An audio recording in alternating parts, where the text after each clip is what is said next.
स्वागत है आपका मेरे चैनल ऐश्वर्या मोटिवेशन में। आज की छोटी सी कहानी एक दिव्यांग राजा की, जिसके राज्य में कहीं कोई समस्या नहीं थी। सब लोग खुश थे, ऊपर वाले को धन्यवाद करते थे कि इतने अच्छे राजा आपने हमारी जिंदगी में भेजा। लेकिन वो राजा विकलांग थे, उनकी एक आंख नहीं थी, एक पैर भी नहीं था। लेकिन राजा को इस बात की कोई तकलीफ नहीं थी, वो अपने कामों में माहिर थे। एक दिन राजा अपने महल के गैलरी में घूम रहे थे। उस गैलरी में घूम रहे थे जहाँ पे बहुत सारी पेंटिंग्स लगी हुई थी। जो शानदार पेंटिंग्स लगी हुई थी, राजा उसको देख रहे थे। वो जो शानदार पेंटिंग्स थी वो उनके पूर्वजों की थी। राजा उन पेंटिंग्स को देखते देखते, निहारते निहारते सोच रहे थे कि मुझे कितने सूरवीर खानदान में पैदा होने का मौका मिला, और मन ही मन भगवान का शुक्रिया अदा कर रहे थे। मेरे पिताजी इतने वीर थे, मेरे दादाजी इतने वीर थे, मेरे परदादाजी इतने सूरवीर थे। वो पेंटिंग्स को देखते चले जा रहे थे, निहारते चले जा रहे थे और ये सब सोचते चले जा रहे थे। पेंटिंग्स देखते देखते जब उन्होंने आखिरी पेंटिंग को देखी और उसके ठीक बगल में खाली जगह को देखी, चिंता में पड़ गए। उनको मालूम था कि अब यहाँ पर जो पेंटिंग लगेगी वो उनकी होगी। उनको इस बात की चिंता नहीं थी कि वो मरने वाले हैं या मर जाएंगे। मरना तो एक दिन सबको है। चिंता इस बात की थी कि वहाँ पर जो पेंटिंग लगेगी वो कैसी लगेगी। सोचने लगे कि मेरी तो एक आँख नहीं है, एक पैर भी नहीं है। या सोचने लगे कि इस गैलरी में इतनी शानदार पेंटिंग्स लगी हुई है, लेकिन मेरी वाली सबसे बेकार लगेगी। कि अंदर ही अंदर चिंता होने लगी। राजा ने सोचा कि मेरे मरने के बाद न जाने ये लोग मेरी कैसी पेंटिंग यहाँ पर लगवाएं।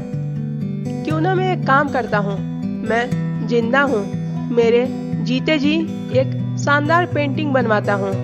कम से कम ये तो सुकून रहेगा कि मेरी कैसी पेंटिंग यहाँ लगेगी। उस राज्य में ऐलान करवा दिया गया कि आप आइए और राजा साहब की एक शानदार पेंटिंग बनाइए, शानदार पेंटिंग बनाइए और शानदार इनाम पाइए। पेंटर्स आए, उन्हें मालूम था कि शानदार पेंटिंग बनाएंगे तो शानदार इनाम मिलेगा, लेकिन पेंटिंग शानदार बनेगी कैसे।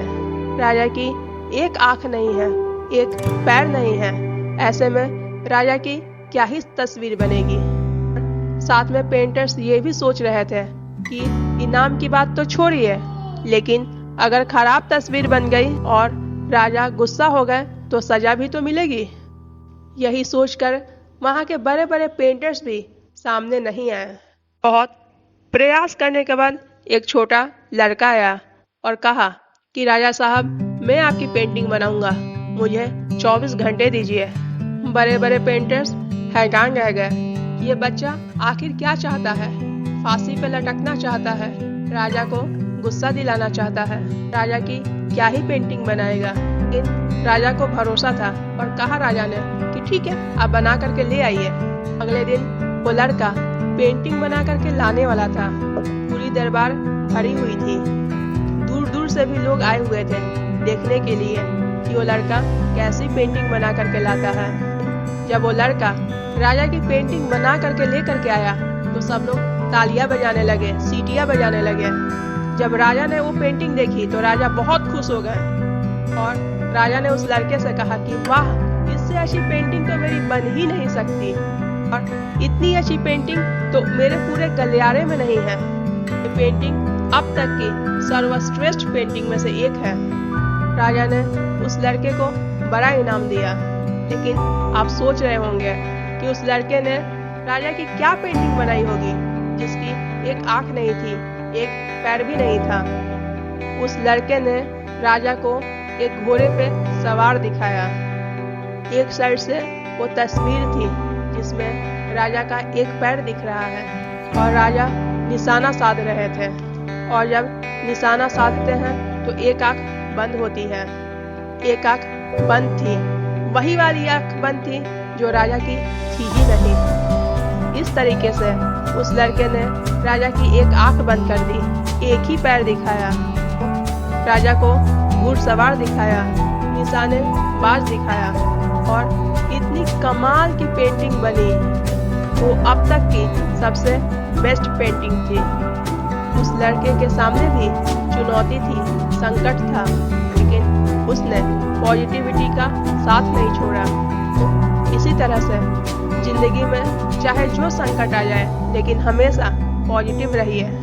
जिंदगी में चाहे जो भी मुकाम पे आप हो या जो भी संकट में आप कभी फंस जाएं, लेकिन अगर आप पॉजिटिव हैं तो आप सफल जरूर होंगे। आप संकट से बाहर निकल आएंगे। जिंदगी में बस उम्मीद का साथ मत छोड़िएगा, क्योंकि जिस व्यक्ति ने उम्मीद का साथ छोड़ दिया, जिंदगी उसका साथ छोड़ देती है। खुश रहो, पॉजिटिव रहो और सुनते रहो ऐश्वर्या मोटिवेशन। धन्यवाद।